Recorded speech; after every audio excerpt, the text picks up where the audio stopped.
শুভ সকাল বন্ধুরা, কেমন আছো তোমরা? আশা করছি সবাই সুস্থ আছো ও ভালো আছো।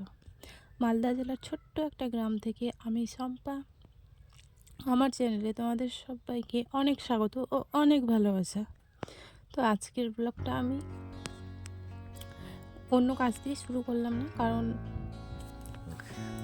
আজকের সকালটা আজকে হচ্ছে শিবরাত্রি। তো শিবরাত্রির সকালটাই তোমাদের সাথে আমি শেয়ার করছি। তো আমাদের তো মাটির বাড়ি, তার জন্য এই যে আমরা বলি লাল মাটি বলি এটা, কিন্তু কে কী বলে আমি জানি না। তো এখন মাটির বাড়িও সেরকম মানুষের নেই, কমে গেছে আগের থেকে। আমাদের আছে মাটির বাড়ি। তো মাটির বাড়িতে জানো গরমের সময় থাকতে কি সুবিধা। এখন গরমকাল আসছে, ঘরে ঢুকলে মনে হয় খুব ঠান্ডা, বাইরে রোদ রোদ গরম, ঘরে ঢুকলেই খুব ভালো লাগে, কারণ ঘরগুলো আমাদের ছোট ছোট, আর দরজা বন্ধ করে দিলে যেন ঠান্ডা একদম, মানে এসি বসানো আছে নাকি এরকম মনে হয় ঘরে ঢুকলে। তো এই যে সকাল সকাল মাটির ঘর লেপে নিচ্ছি, তারপরে তোমার করব, অনেক কাজ বাকি আছে আরও জানো। ওইদিকে তোমার সকালবেলা উঠে থালা বাসন ধুয়ে নিয়েছি, বাড়িঘর ঝাড় দেওয়া হয়ে গেছে, গরু ছাগল সব কিছু বার করা হয়ে গেছে, তারপরে গোয়াল ঘর ঝাড় দেওয়া হয়ে গেছে, ছাগলের গোয়াল ঘর ঝাড় দেওয়া হয়েছে। কারণ ছাগল গরু সব কিছু আলাদা আলাদা করা আছে আমাদের, কারণ ছাগল আর গরু এক জায়গায় থাকতে পারে না জানো, তার জন্য আলাদা। আর ওই যে লেপছি ওটা আমাদের ঘর। তো ভাঙা ফুটা ঘর কত আর ভালো হবে। তো এখন হচ্ছে মানে কি বলবো, চৈত্র মাস, এই মাসটাতে এই যে দেখো কেমন আমি লাল মাটি দিয়ে মুছলাম, আর দেখো কেমন ফুলে ফুলে যাচ্ছে মাটিগুলো, কেমন যেন ফুলে যাচ্ছে, ফেটে যাচ্ছে। ঠিক আছে, কিসের কারণে হয় আমি এটা বুঝতে পারি না, কিন্তু এখন বাড়িঘর লেপলেও যেন কেমন যেন ফেপে ফেপে ওঠে মাটিটা, এরকম মানে হয়ে যায়। তো হয়তো মাটির নিচে হয়তো জলের মানে ইয়েটা কমে যায় নাকি আমি জানি না, কিন্তু ঘর লেপলেও যেন জলটা বেশি লাগে এখন। আর তোমার বর্ষার দিনে জলটা কম লাগে, একটুতেই যেন ঘর লেপানো হয়ে যায়, কিন্তু এই গরমকালে খুব জল লাগে, বেশি অনেক অনেক জল লাগে। তো এই যে মুছলাম, বেশি যদি মুছি কিনা এই দেওয়ালগুলো মুছলে মানে আরও মাটিটা মানে উঠে যায়, তো হালকা করে মুছে নিচ্ছি।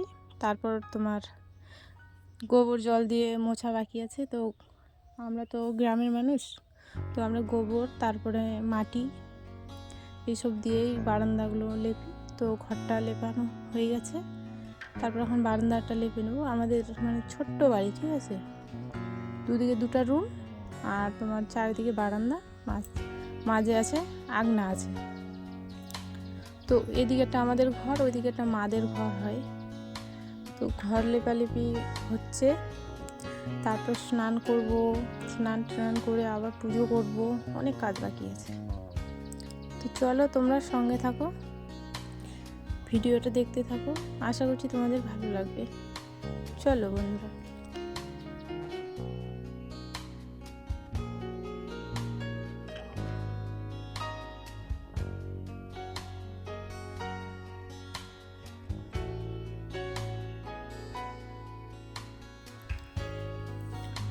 ঘর লেপা হওয়ার পরে তোমার একটু বাড়িটাকে তোমাদের দেখাই। এই যে চারদিকে বারান্দা আমার, আমি দরজার দিকে দাঁড়িয়ে আছি, মানে বাইরে যাওয়ার দরজা। আর দেখতেই পাচ্ছ কেমন বাঁশ দিয়ে মানে উপরে করা আছে। তারপরে এদিকে বাইরে তোমার উঠোনটা মা ঝাড় দিচ্ছে, ঝাড় তো না, গোবর জল দিয়ে মুছছে আর কি। তো এটা না মুছলে না ভালো লাগে না, কেমন ধুলো ধুলো হয়ে যায়, পুরো দিক যেন ধুলোই, এখন কোনো কিছু দেখতে পারবে না, শুধু বাতাস, নোংরা পাতা পাতা থাকবে, তারপরে তোমার ধুলা উড়াবে, এইসব নিয়েই আমাদের গ্রামের পরিবেশ আর কি। তো আমাদের তো মাটিতেই খাটি আর কি, মাটিতে আমাদের বসবাস করতে হয়, মাটি নিয়েই সব কিছু, আমাদের কাজকর্ম যত কিছু আছে মাটির বাড়িতেই ঘুমাই, সব কিছু মাটি, বাড়ি থেকে বেরোলেও মাটি, সব কিছুই। তো পুরোপুরি লেপা হয়ে গেল, হয়ে যাওয়ার পরে তোমার ওই যে ওইদিকে একটা খেজুর গাছ আছে, আম গাছ আছে, তারপর ওই যে দেখতে পাচ্ছ ওখানে না আম গাছের ওখানে ছিম গাছ উঠে গেছে জানো, ছিমগুলো খেতেই পারিনি একবার, মাকে বললাম যে তুমি ছোট ছোট করে বাঁশ দিয়ে একটা বানাও। তো ওটা না করে মা গাছে উঠে দিয়েছে ছিম গাছটা, আর ছিম গাছটা চলে গেছে একদম উপরে। তো ছিম এবার খেতে পাইনি। অত বড় আমের গাছে যদি উঠে যায় ওখানে কি ওঠা যাবে? তার জন্য এবার খেতে পাইনি, শুধু দেখেছি আর লোভ লেগেছে, খেতে পাইনি এবার। তো মনে খুব দুঃখ যে ছিম খেতে পারলাম না। এবার ছিমও একদম এত ধরেছিল যে বলার মতো না, জানো, কিন্তু পারার কোনো উপায় নাই, তার জন্য পারতে পারিনি। আর এইদিকে তোমার স্নান করে এসে আমি পুজোটা সেরে নিলাম। তারপরে কোথাও যাব না গো ঘুরতে, কোথাও যাব না। আমার মেয়ে যেতে চেয়েছিল কিন্তু যাব না। তারপরে তোমার কোথাও তো যাইনি, সারাদিন তো উপোস ছিলাম। উপোস থাকার তোমার এখন তোমার পুজো দিয়ে দুপুরবেলা কিছু খাইনি, ঠিক আছে, সন্ধ্যাবেলা একদম খাবো। তো এখন চলে যাচ্ছে আমাদের এখানে মানে শিব মন্দির, হ্যাঁ ছোট্ট একটা শিব মন্দির আছে আর কি। মন্দির তো না, বট গাছের নিচে শিবলিঙ্গ আছে। ওই যে ওদিকেরটা আমাদের বাড়ি, ঠিক আছে, ওই যে দেখতে পাচ্ছ সামনে, ওটা আমাদের বাড়ি। আর এই যে এখানে আমি আগেই পুজো দিয়ে দেবো, সবাই একসাথেই দেয়, কিন্তু আমি ভাবলাম যে না, আমি আমার মতো করে দিয়ে দিই এবার।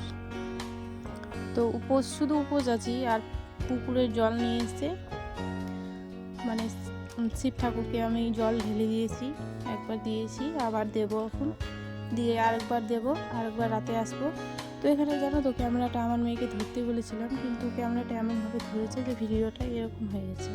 তো তার জন্য আমি সবার কাছে আমি দুঃখিত, সবাই একটু মেনে নিও, কারণ ভিডিও করার মতো কেউ ছিল না। আমার মেয়েই, বললাম ছোট মানুষ, ও বুঝতে পারিনি। পরে বললাম যে কেন এরকম করে ধরেছিস?